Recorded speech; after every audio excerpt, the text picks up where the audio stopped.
Buenos días, Dios les bendiga. Qué linda mañana. Amén. La chica que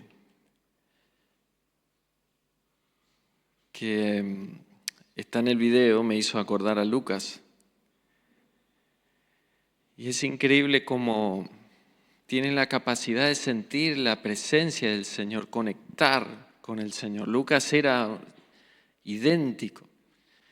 A pesar de no comunicarse, de no desarrollarse en su habilidad como nosotros normalmente conocemos, pero Lucas, cuando había presencia de Dios, el Espíritu Santo se movía, era una cosa espectacular. Yo no sé cuántos de acá conocieron a Lucas, pero era digno de disfrutar. Él entraba en una especie de conexión, era maravilloso, era realmente maravilloso.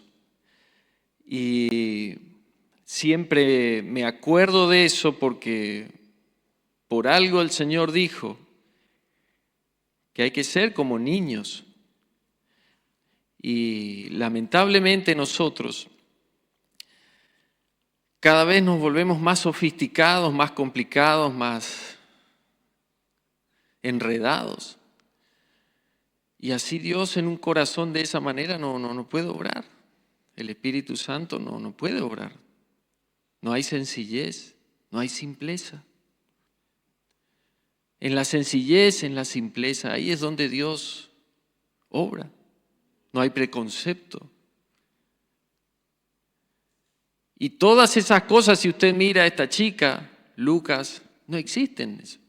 Ellos no tienen eso.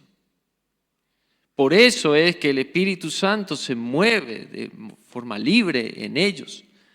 Ojo, no estoy hablando, por favor, no se sienta aludido. Simplemente estoy diciendo que para ser canales reales, para que el Señor nos use realmente, debemos ser simples, niños en nuestra forma de ser espiritualmente, no inmaduros, no entremos tampoco, sino niños, simples.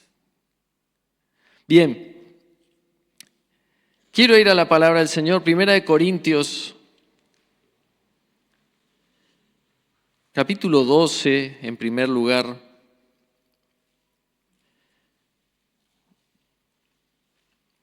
Con su permiso.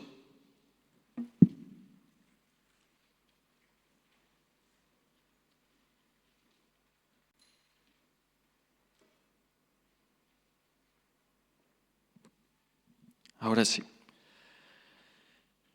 Pablo escribe a los Corintios desde Éfeso, luego de haber pasado por ese lugar, recibe la visita, la carta dice de Cloe.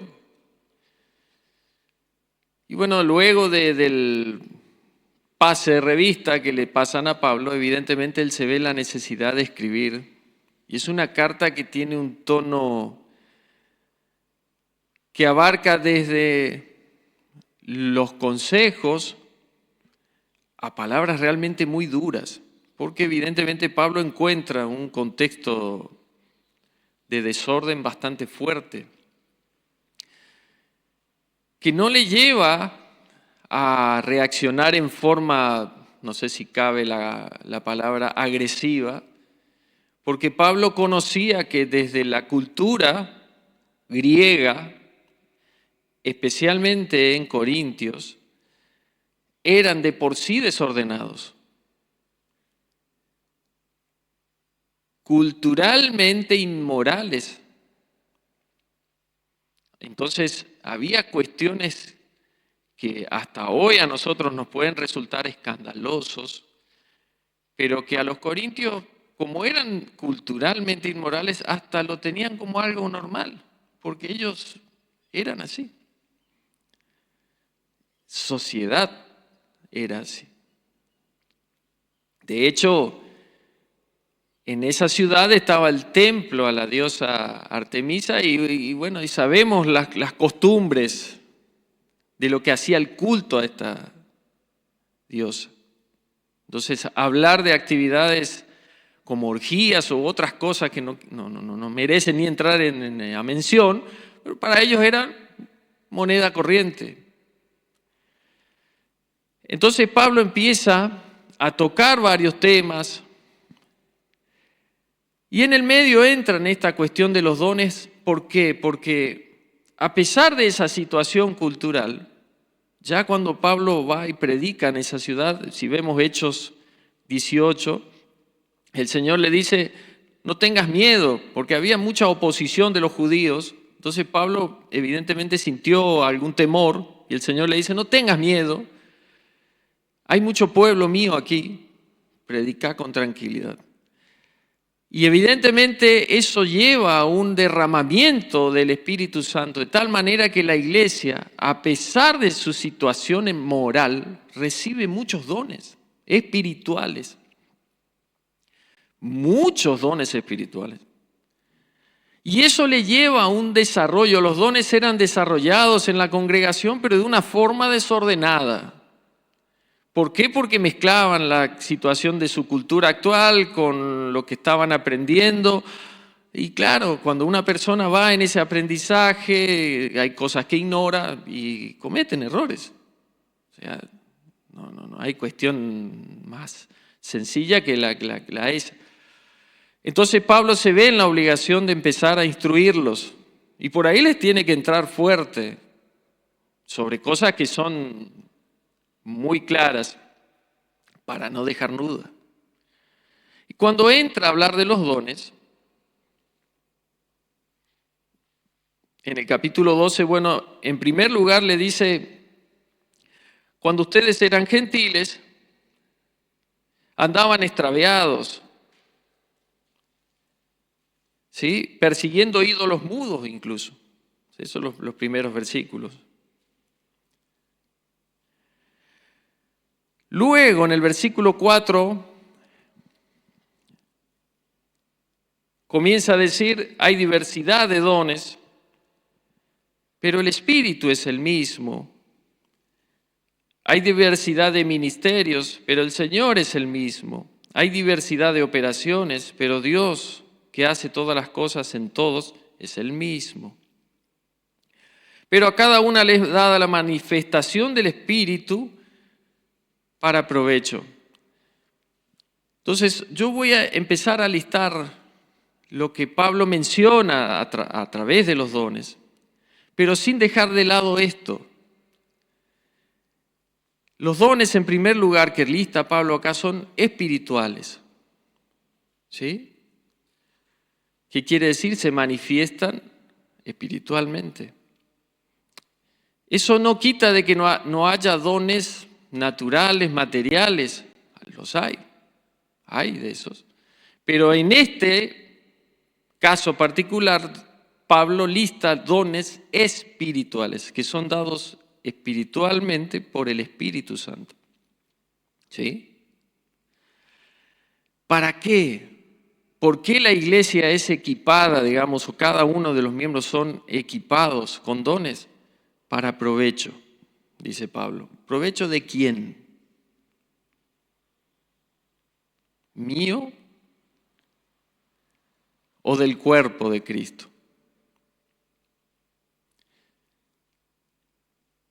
Ambas cosas diríamos. De hecho, Pablo lo menciona más adelante, sobre todo cuando trata el tema del hablar en lenguas. Yo me edifico, pero también el cuerpo es edificado. Por ende, los dones espirituales actúan de esa manera en beneficio de la edificación del cuerpo. ¿Sí? El origen de los dones, ya lo dijimos, son espirituales, dados por el Espíritu Santo. Y la palabra don, en el griego, charisma, quiere decir algo de gracia. Lo recibís de gracia. te lo otorga, te lo da Dios por gracia, no por otra cosa, no es por mérito, porque muchos creen que tienen un don espiritual por mérito. Dios me dio algo, yo me merecía. No, olvídese, ninguno de nosotros merecía nada de eso. Eso desde el más chico al más grande. Estamos todos en esa bolsa. Nadie merece un don de Dios. Eso está entendido, ¿sí? Ahora, si lo hemos recibido es por gracia de Dios, por su gracia. Eso es charisma, es un don dado de gracia. Y hay un concepto en esa palabra griega que también se usaba. Ese don es como una especie de recubrimiento, o sea, a lo que Dios nos va transformando a través del desarrollo de la vida espiritual, que se va regenerando, ese hombre nuevo que en otros pasajes Pablo menciona, nos recubre con ese don de gracia. ¿Sí? Bien, seguimos leyendo. El versículo 7 decía, a cada una les da la manifestación del Espíritu para provecho. Versículo 8. Y acá comienza Pablo a listar 9 dones que él considera y que de hecho lo tenemos presentes como dones del Espíritu. Y entonces Pablo dice, pero a este, en forma genérica, es dada por el Espíritu palabra de sabiduría. A otro, palabra de ciencia, según el mismo Espíritu. ¿Qué es? ¿Por qué los pone a los dos juntos? No son la misma cosa. La palabra de ciencia, y arranco al revés, podríamos decir, es la revelación de algo que puede estar o no oculto, pero que sirve para una cuestión, para resolver una cuestión puntual.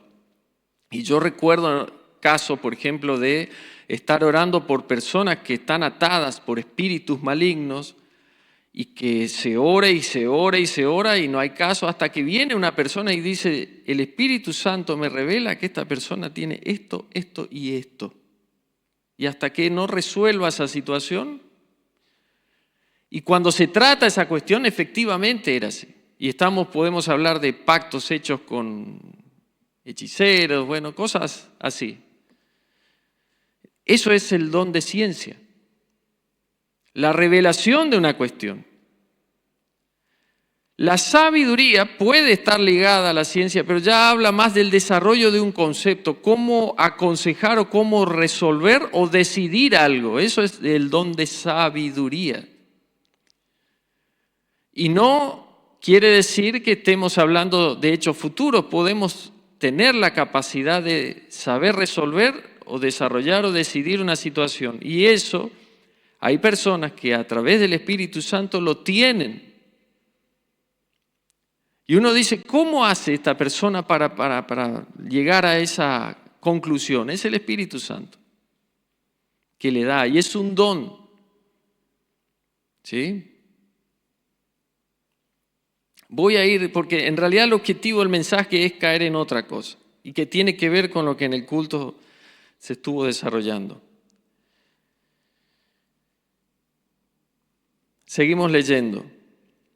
El 9. A otro, fe por el mismo Espíritu. La fe es la capacidad de creer en algo y ejecutar, una acción. Entonces vemos, por ejemplo, cuando hablamos de fe, ¿qué recordamos? Hebreos 12. Bien. Entonces, 11 sí. Entonces vemos que la fe es la capacidad de creer con la convicción suficiente para ejecutar una acción, a pesar de que mis ojos no están viendo eso en ese momento. Y ahí tenemos innumerables casos. Entonces vemos personas a hoy que tienen la capacidad de decidir decir, no, yo voy a ir por esto porque Dios me dijo que es así. No lo está viendo, pero se mantiene en eso porque Dios le dio una promesa al respecto. Y lo que lo mantiene activo es su fe, es un don que recibe del Espíritu. Y no todos tienen la capacidad de tomar esas clases de decisiones. Son personas que tienen el don de fe. Y a veces vemos otras personas que dicen, yo no sería capaz de hacer eso. Lo sabemos, no te hagas problema. Por eso Dios a él le equipó con fe para que esté habilitado a tomar esas clases de decisiones, pero a vos quizás te habilitó con otro don, que puede ser lo que ya hemos visto o lo que, seguiremos leyendo, ¿sí? A otros, dones de sanidades por el mismo Espíritu. Acá hay un error de concepto que se cree que una persona, cuando Dios le usa para sanar, tiene un poder ilimitado. Entonces, el que le llegue sale sano. No. Si bien Dios le equipa con ese don y esa persona es usada para ministrar sanidad a una persona, pero la voluntad de Dios es la que prima. Y si la voluntad de Dios es que la persona sea sanada, entonces eso ocurre. Y el que tiene el don es usado, sí. Y hemos visto casos, de hecho, vuelvo a citar Lucas, porque a nosotros, un poco entre esa esperanza, digamos, de decir, bueno, Lucas va a ser sanado, nosotros hemos recibido como familia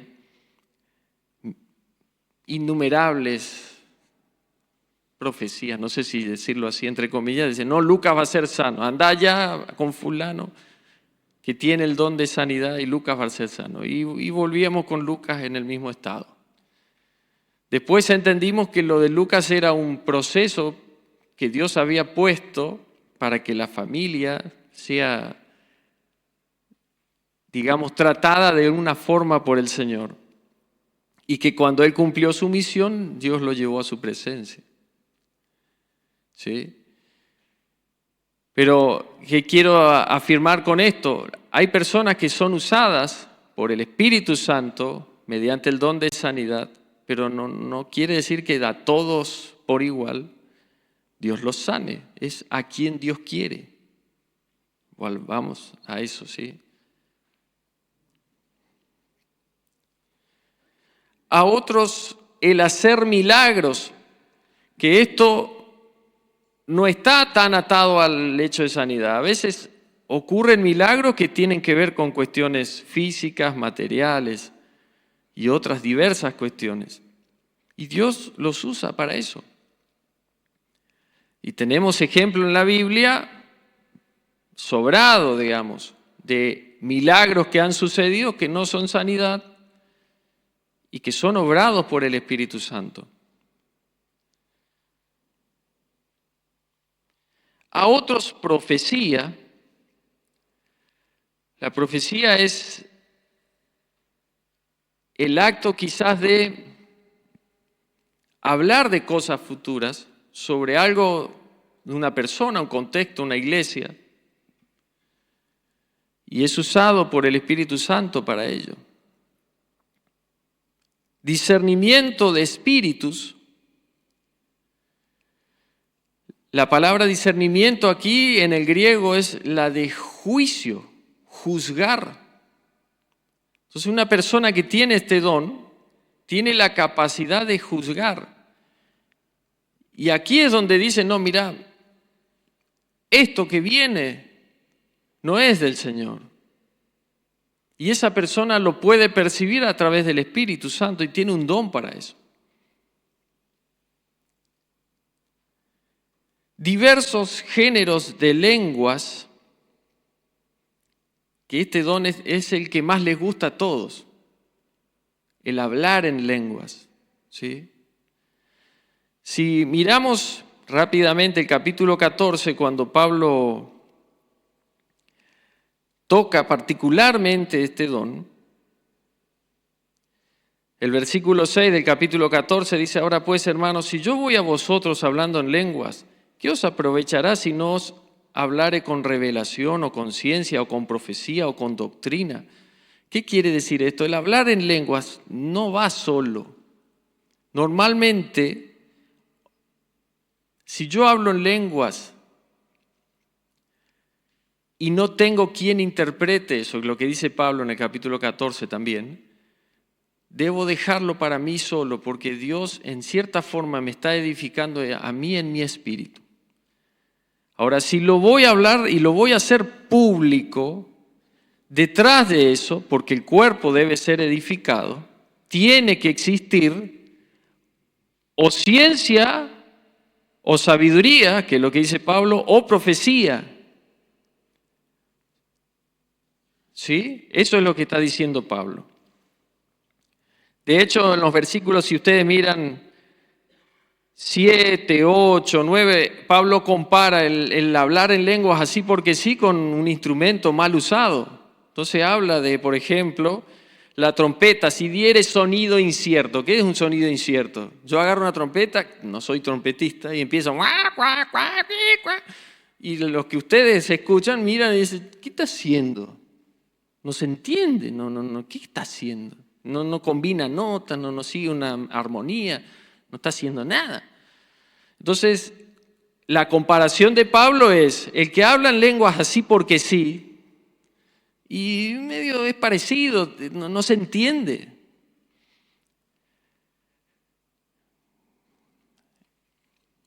Detrás del hablar en lenguas siempre hay un propósito y puede ser generalmente pie a palabra, el don de ciencia o el don de profecía o el don de sabiduría. Y Pablo lo ata junto, al hablar en lenguas, con la interpretación de lenguas, que normalmente no es la misma persona, ¿sí? Ahora, todos estos 9 dones que hemos listado, Pablo dice que son dados por el mismo Espíritu. Hasta ahí todo bien, ¿sí? Y el versículo 11 dice, todas estas cosas las hace uno y el mismo Espíritu, repartiendo a cada uno en particular como Él quiere. Después, desde el versículo 12 al 26, Pablo justamente menciona de que todo eso va asociado al concepto de un cuerpo. Entonces Pablo dice, el pie no le puede decir a la mano, básicamente pensá igual que yo porque no hay forma.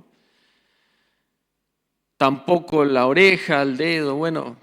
Entonces Pablo asocia los dones, son aplicados a la iglesia como cuerpo, como una unidad. Pero dentro de ese cuerpo, unidad, hay miembros en particular que forman parte y no son todos iguales. Por eso es que, por ejemplo, cuando yo voy a mi hermano y le digo, che, mirá, así, así, así, y él no piensa igual que yo, no tiene que ser un problema eso. Porque es como pensar de que la mano tiene la misma perspectiva o ángulo de acción que la nariz. Digamos, la mano tiene movilidad. Abre, cierra. La nariz no. Pero la nariz tiene otra función. Y los que son nariz, no van a hacer lo que hace la mano. No hay forma de que la nariz agarre algo, ¿no? Y hay veces que pretendemos eso, que mi hermano haga lo que yo hago, así tal cual. Y es imposible, Dios le dotó de otra habilidad para estar en otro lugar. Y tengo que saber entender eso. Y si a eso yo lo asocio de que yo tengo un don del Espíritu y mi hermano tiene otro, también es posible. ¿En qué sentido? Y acá viene el concepto de la unidad del cuerpo. Cuando yo necesito movilidad, ¿a quién le voy a pedir movilidad? ¿Al pelo, a la espalda o a los pies y a las piernas? Entonces, cuando la iglesia necesita movilizar, van el conjunto de hermanos que forman las piernas y activa el movimiento, y eso lo hace el Espíritu Santo. Y el resto del cuerpo acompaña. El otro día me pasó, lo cito como un ejemplo, estábamos trabajando en el aeropuerto en Iguazú y una persona necesitaba agacharse para pintar una línea en el suelo con un aerosol y cuando me doy cuenta estaba ahogado literalmente y casi se descompensa. Entonces lo levanto y le digo, che, ¿qué te pasa? Y estaba literalmente ahogado. Entonces me di cuenta le digo, vos tenés problemas en los pulmones, no te está entrando oxígeno. Y me dice, sí, vengo saliendo de un estado gripal. Le digo, pero vos te fuiste a ver, o tenés bronquitis o algo, o un principio de neumonía. No es normal. ¿A qué apunto con esta observación? A veces en el cuerpo vemos por fuera que la cosa está bien, pero los órganos vitales que no se ven, que están protegidos, si funcionan mal, es el cuerpo entero el que funciona mal. Esta persona casi se desvanece. Y la mano le andaba así, el cuerpo, la pierna, la cabeza, el cuello, todo. Pero tenía mal el pulmón. Un órgano que está ahí escondidito. Pero que si funciona mal, todo el cuerpo funciona mal. Entonces Pablo está diciendo, la iglesia fue dotada de dones que los da el Espíritu. Ustedes son un cuerpo. No deben pensar igual todo el mundo, no. Deben aceptar los dones, deben entender de que cada uno es equipado de forma diferente, con su don o con su función. Pero deben aprender a funcionar juntos, de la misma manera. Los versículos 28 y 29, Pablo afirma este concepto que recién decimos diciendo, por ejemplo, y sobre todo el 29, ¿son todos apóstoles? No. ¿Son todos profetas? No. ¿Son todos maestros? No. ¿Todos hacen milagros? No. ¿Todos tienen dones de sanidad? No. ¿Hablan todos lenguas? No. ¿Interpretan todos? No. 31. Procurad pues los dones mejores. Y muchos cortan acá la lectura porque quieren cerrar ahí. Pero Pablo dice, mas yo os muestro un camino aún más excelente. Versículo 1 del capítulo 13. Si yo hablase lenguas humanas y angélicas y no tengo amor, vengo a ser como metal que resuena o címbalo que retiñe. Y si tuviese profecía, fíjese que está hablando de los dones, lenguas humanas o angélicas. Y si tuviese profecía y entendiese los misterios y toda ciencia, sigue hablando de los dones, y si tuviese toda la fe de tal manera que trasladase los montes, y no tengo, subraye la palabra tengo, y no tengo amor, nada soy. Y si repartiese todos mis bienes para dar de comer a los pobres, que fíjese, la acción de repartir los bienes supuestamente es una persona que debería tener amor. Y si entregase mi cuerpo para ser quemado, ¿qué acto más de renuncia de una persona que diga, no, saben qué, quémenme por Cristo? Fíjese que Pablo entra ya en una cuestión casi irónica. Y no tengo amor, de nada me sirve.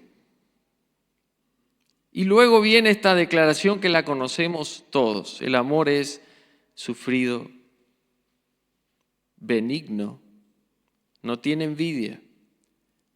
El amor no es jactancioso, no se envanece, no hace nada indebido, no busca lo suyo, no se irrita, no guarda rencor, no se goza de la inmundicia, mas se goza de la verdad.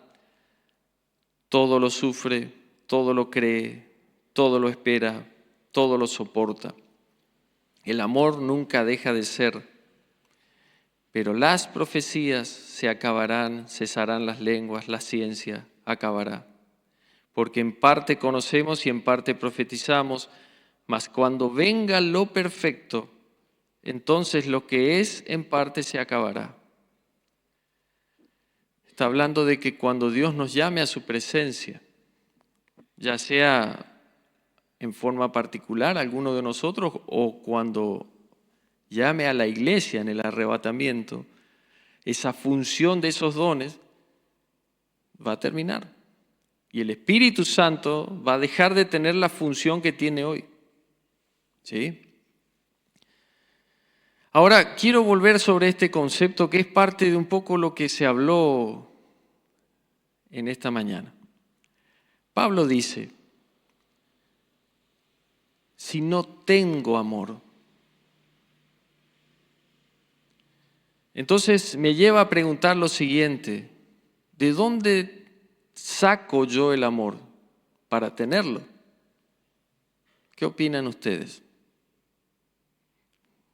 Veo una seña que me hacen de arriba. Sí, es cierto.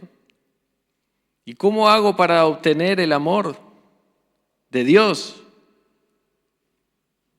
Porque la seña de arriba que me hicieron obviamente es, el amor proviene de Dios. ¿Sí? Eso lo sabemos. Bueno, entonces, ¿cómo hago para tener ese amor?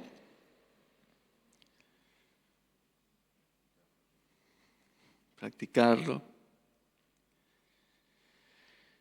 Vamos un cachito a 1 de Juan capítulo 2, versículo 15.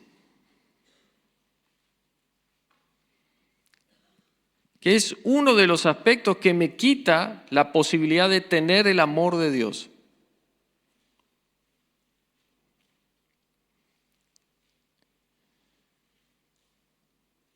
¿Qué dice nuestro queridísimo Juan? No améis al mundo, ni las cosas que están en el mundo. Si alguno ama al mundo, el amor del Padre, con mayúscula, ¿qué cosa? No está en él. Entonces, ¿qué quiere decir? Y mirá, Sebastián, volvamos a Corintios 13. Si vos, Sebastián, estás pensando constantemente en las cosas del mundo, en cómo hacer, y estás ahí, tu cabeza está enfocada solamente en eso, y no en las cosas espirituales, y tenés un 99%, por no decir el 100%, de que el amor de Dios no está en tu vida. ¿Y qué quiere decir eso? Y que si vos podés tener el mejor talento, el mejor don, pero cuando hables vas a ser como ese metal que resuena, esa trompeta de sonido incierto. Sonás, retumbás, sonás feo. ¿En serio? Sí, en serio. ¿Y quién dice eso? La Biblia, la palabra del Señor. Pero yo intento, sí, está todo bien, pero ¿sabes qué tenés que hacer? Ir a los pies de Cristo y decir, Señor, yo quiero anhelar tus cosas, no las del mundo. Pon en mí el querer y el hacer. Y el Señor pone. Y empezamos a tener hambre y sed de Él, de sus cosas, de su palabra. Yo le pregunto,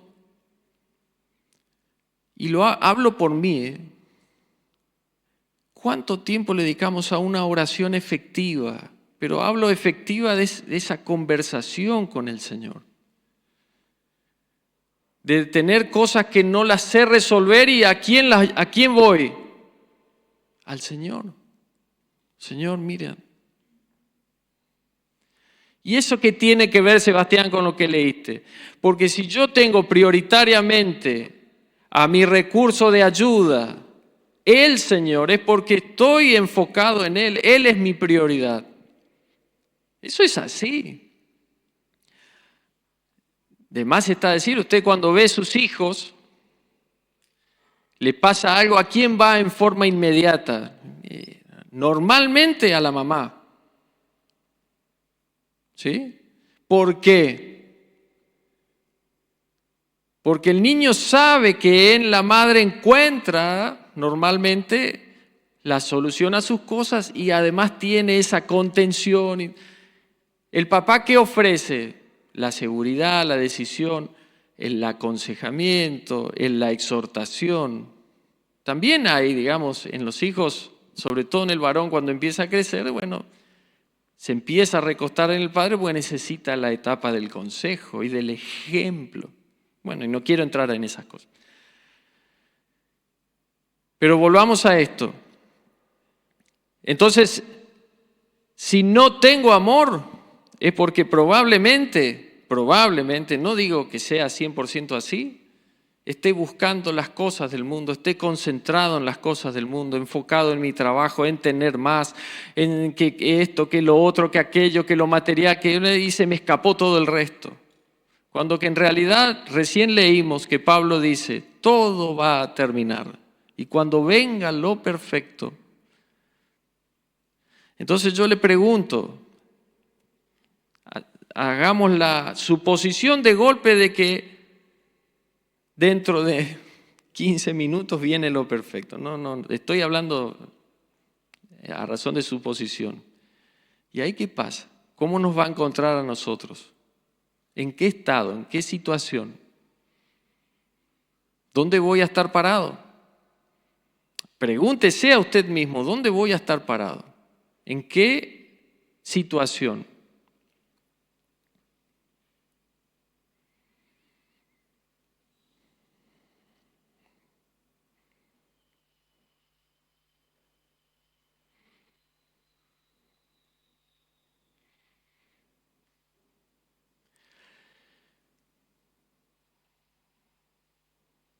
Siguiente detalle. Capítulo 3 de Primera de Juan, versículo 1.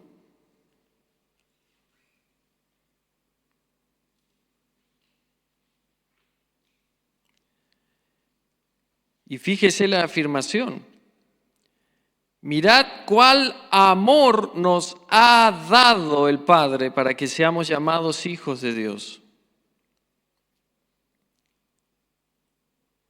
Y luego Juan desarrolla dos conceptos. El primero, la de practicar el pecado, que ese es el segundo aspecto. Una cosa es pecar involuntariamente, cometer un error. Otra cosa es insistir en la práctica de un pecado. Y si miramos Gálatas capítulo 5, cuando Pablo dice sobre las obras de la carne y lista ahí cuáles son, al final del versículo dice, los que practican tales cosas no heredarán el reino de Dios. ¿Qué quiere decir esto? Yo soy pasible en mi condición humana de pecar, cometer un error.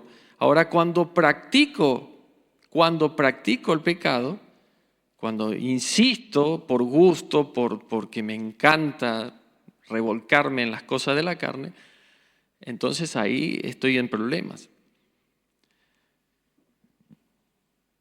Vimos que si amar al mundo, eso me quita el amor de Dios. Practicar un pecado también me impide tener el amor de Dios.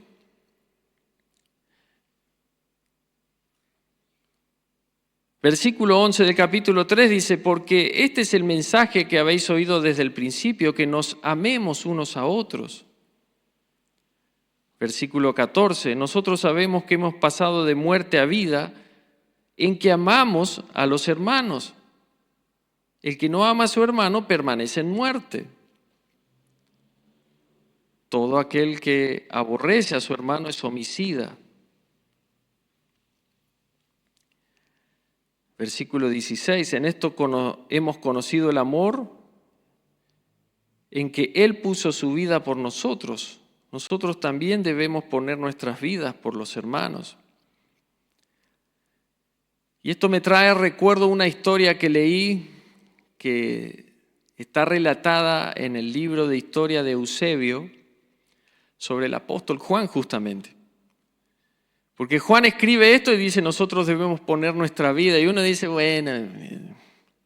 Ahora, Eusebio relata que Juan luego de volver de la isla de Patmos, queda en Efeso como, digamos, el líder de todas las iglesias de Asia, ¿sí? Y en uno de sus viajes iba con un joven al cual lo había discipulado, y cuando llega a un lugar, encomienda a ese joven al líder de la iglesia como diciendo: te lo encomiendo para que siga su vida, digamos, ministerial, etcétera, etcétera. Y Juan se retira del lugar, y pasados unos 3 años vuelve a la iglesia, y cuando vuelve nota de que el joven que él había dejado no estaba. Entonces le pregunta al ministro, al líder, le dice: ¿y fulano? Dice: no permaneció, se hizo pandillero. Y de hecho, alrededor de esos lugares había pandillas que se dedicaban a saquear. Y este se había hecho líder de una pandilla y se había metido a las adentros de los montes. Y Eusebio relata que Juan, cuando se entera de eso, que estaban ahí en el servicio, agarra un caballo ya con edad avanzada, 93 años, se sube y se mete a las adentros del monte a buscar a ese joven. Y se enfrenta con la pandilla porque lo quisieron detener y le dice: no, yo quiero hablar con tu jefe. Y esa persona, ese joven, cuando lo ve a Juan a toda velocidad en un caballo, se larga a correr, a huir. Y Juan le grita diciéndole: tené piedad de este viejo que ya está con edad avanzada, no puedo más. Hasta que el joven cae de rodillas. Juan se baja y le dice: hijo querido, necesito que vuelvas, porque Dios me va a pedir cuentas por tu alma. Ahora, lo que Juan estaba sintiendo era esa función que él escribe. Él era capaz de poner su vida por él.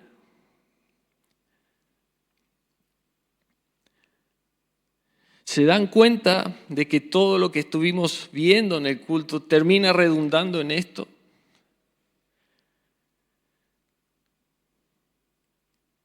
Jeremías se lamentaba de la situación del pueblo, pero también dice: por las misericordias del Señor no hemos sido consumidos, como decía nuestro hermano Ariel. Nosotros, hermanos, Dios nos ha dotado de dones espirituales que son tremendos. Siempre lo digo, es difícil ver una iglesia que esté tan bien equipada.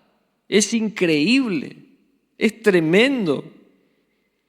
Ahora, cuando comprendamos fehaciente y efectivamente de que eso se tiene que unir al amor de Dios, ahí es donde esto va a ser un boom, que es lo que Dios quiere. Dios nos quiere usar, pero no lo va a hacer cuando no entendamos de que lo primero que tenemos que estar llenos nosotros es del amor de Dios y de su Espíritu Santo.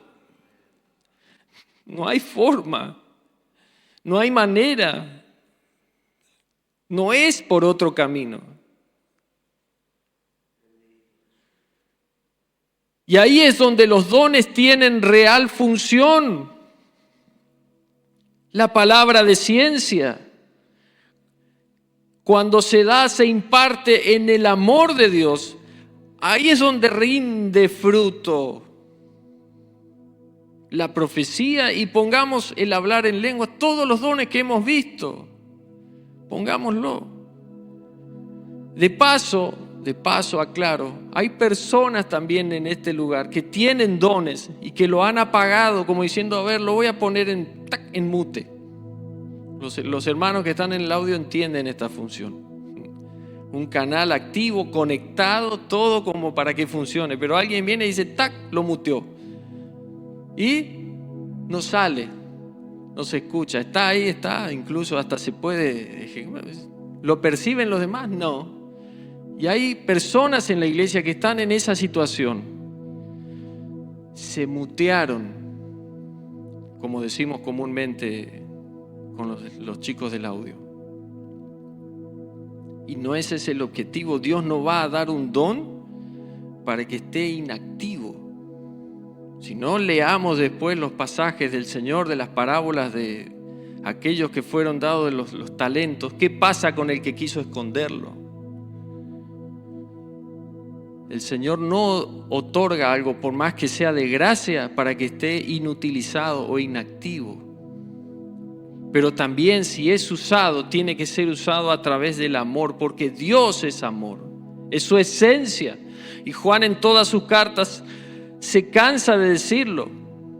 La esencia de Dios es el amor, Él es amor. Y ese amor nos da. Y las características que Pablo menciona en Corintios 13, sufrido, benigno, todo lo espera, todo lo soporta.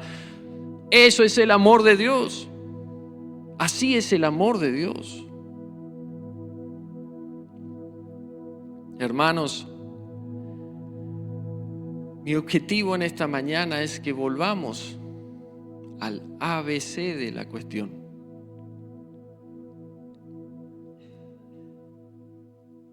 Si no tengo amor, nada soy. Y me tengo que autoevaluar. ¿Tengo o no tengo? Más o menos, estoy a mitad del vaso. Entonces, ¿qué veo? ¿El vaso medio lleno o medio vacío? No existe eso tampoco. Dios no da las cosas en forma limitada. Por eso dice, de su interior correrán ríos de agua viva. Cuando Dios da, rebosa. Por eso habla de llenura del Espíritu Santo. ¿No? ¿Cuánto te doy del Espíritu Santo? Y hoy te doy medio litro. Y conformate con eso porque no. Es una llenura constante. Y es vida que se transmite. ¿Sí? ¿Nos cuesta entender? ¿Y qué pasa? ¿Y por qué no estoy transmitiendo? Y hay otra cosa que lo impide en mi vida. ¿Qué puede ser? Y estoy quizás encajado en las cosas materiales. En cierto modo estoy amando al mundo. Porque es algo que no lo aclaré. Amar al mundo no es solamente, digamos, y me gusta, no sé, satisfacerme en ir a jugar al fútbol todos los días.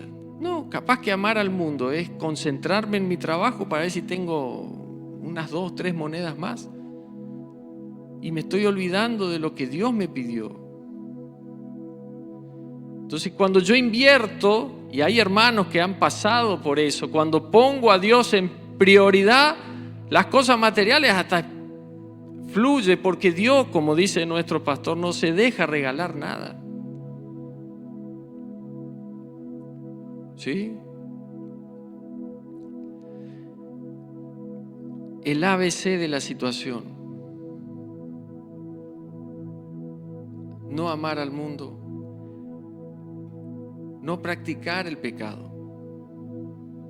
Y acá tener la simpleza que lo decíamos al principio. Si yo sé que tengo un problema y no lo pude resolver solo,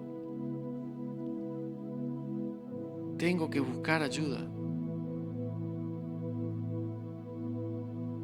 No, yo prefiero mantenerlo ahí en lo escondido.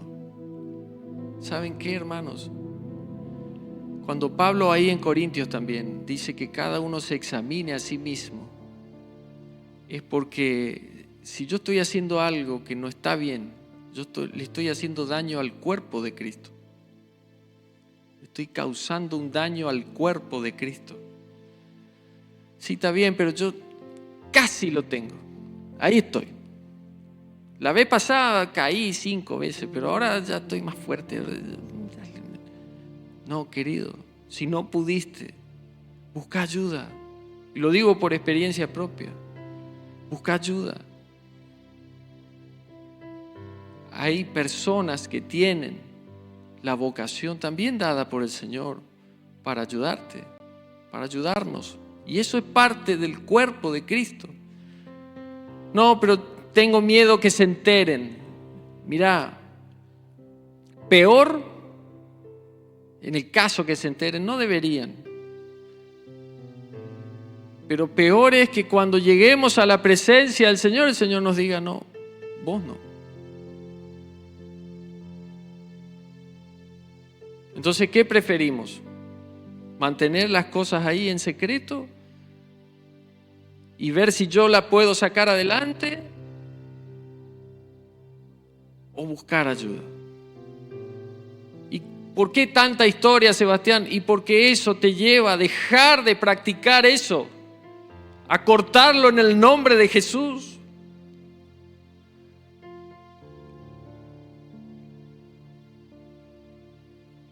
La cosa es clara. Cuando dejo de hacer eso, el amor de Dios está en mí. Porque Dios no comparte lo suyo con las tinieblas, es así.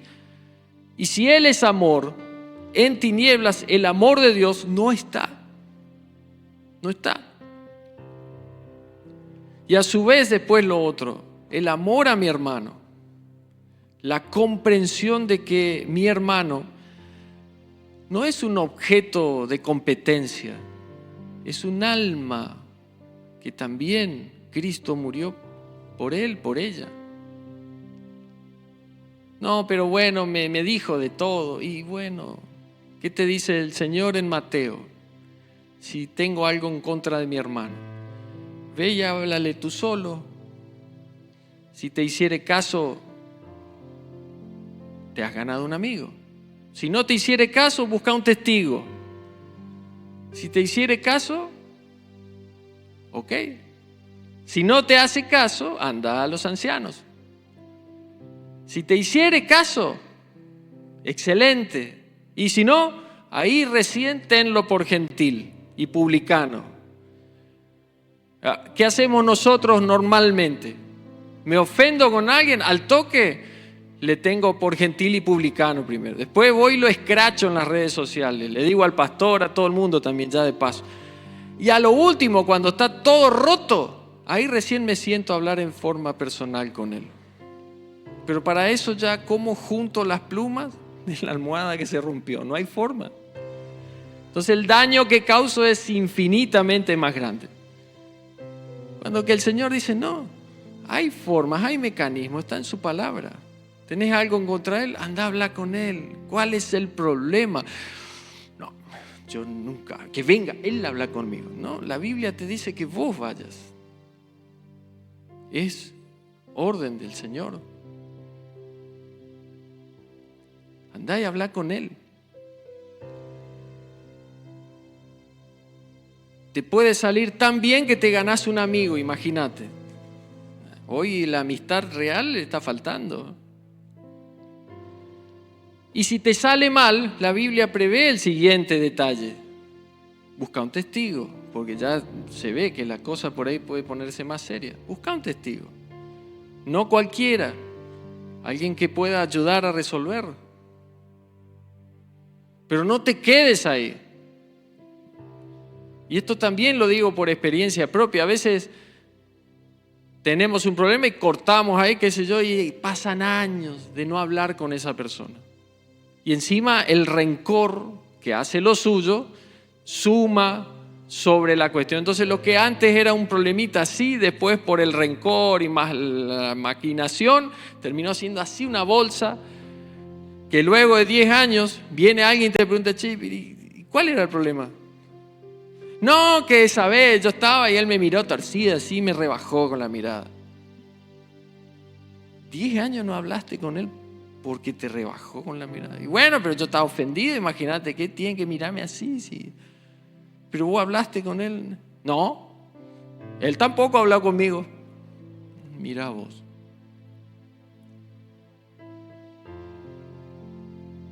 Normalmente los problemas más serios en una congregación surgen y permítanme, surgen de sonceras, tonterías, cuestiones infantiles, que no tienen ni el más mínimo sentido seguir con eso. Y hay veces que cuesta, a mí me ha costado, Dios me ha machacado tanto, porque yo tengo, bueno, ahora no, espero que no tanto, pero mi ego era una cosa inmensa. Mi mamá puede decir y dar garantía. Al punto tal que si me golpeaba con el piso, yo le pegaba un sopapo al piso. ¿Qué tenés que lastimar? Era así, digamos. Y mi mamá mirando así, como diciendo, a una cosa inerte, dale sopapo al piso. Me lastimaba solo. Patadas a la puerta. Y voy a decir, patadas, ¿y qué? Bueno, después de eso, en la escuela de Dios, tuve que aprender. Y a pesar de que el otro había actuado mal, de ir a agarrarle, pero para eso tragaba ego a lo loco. Pero iba y le decía, loco, mira, no me gustó eso que hiciste, no sé, capaz que lo hiciste sin darte cuenta, pero me hiciste sentir mal y quiero que lo arreglemos porque somos un cuerpo y no podemos tener división. Y dice Sebastián, pero es una pavada. No, no es una pavada. Después la cabeza empieza a cortar y cuando se divide el cuerpo, ahí es donde estamos en problemas.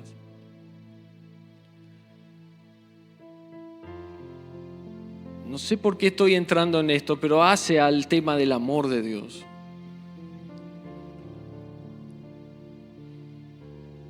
Yo vuelvo a decir esto, la iglesia está equipada con una cantidad de dones que es inmensa. Lo sé por gente de afuera que cuenta que le encantaría tener una congregación con semejante capacidad.